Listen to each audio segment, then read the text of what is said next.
Hello friends, எப்படி இருக்குது? நல்லா இருக்குதுங்களா? இன்றைக்கி வந்து நான் பள்ளியாடி வரைக்கும் போயிருந்து அப்போ வந்து திருப்பன்றிக்கோடு சிவாலயம் மகாதேவர் ஆலயத்துக்கு நாங்கள் சென்றிருந்தோம். அப்போ பின்ன மனசுக்கு தோணுச்சு அந்த கோயிலுக்கு போய் வந்து வழிபட்டுட்டு வந்தால் மனசுக்கு கொஞ்சம் நிம்மதியாக இருக்குன்னு. நீங்கள் இந்த கோயிலுக்கு போயிருக்கீங்களா? நாங்கள் இது போயிருக்கிறது 2வது தடவை இந்த கோயிலுக்கு. கோயில் ரொம்ப சூப்பராக இருக்குது. இந்த கோயில் எங்கே இருக்குன்னா கன்னியாகுமரி மாவட்டத்தில் அமைந்துள்ள 12வது சிவாலயத்தில் ஒன்றான 11வது சிவாலயமான திருப்பன்றிக்கோடு மகாதேவர் திருக்கோவில். இந்த கோவில் பள்ளியாடியில் அமைந்திருக்கு. இது வந்து உள்ளாடி சுற்றி பார்க்கவும் சரி எல்லாம் சூப்பராக இருக்குது. நீங்கள் போய் வந்து பிள்ளைகளை நான் குடும்பத்தோடு போய் தரிசனம் பார்த்தோம்.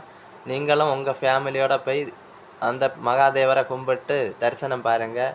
ரொம்ப நல்லதாக நடக்கும். இந்த வீடியோ பிடிச்சிருந்தா லைக் பண்ணுங்கள், ஷேர் பண்ணுங்கள். எங்களுக்கு இந்த வீடியோக்கெல்லாம் லைக் கொடுத்து சப்போர்ட்டு பண்ணுங்கள். அப்போ தான் நான் இன்னும் நிறைய வீடியோக்கள் எல்லாம் எடுத்து போடுவேன். எனக்கு ஒரு உற்சாகம் தரேங்க. இந்த வீடியோ பிடிச்சிருந்தா லைக் பண்ணுங்கள். நன்றி.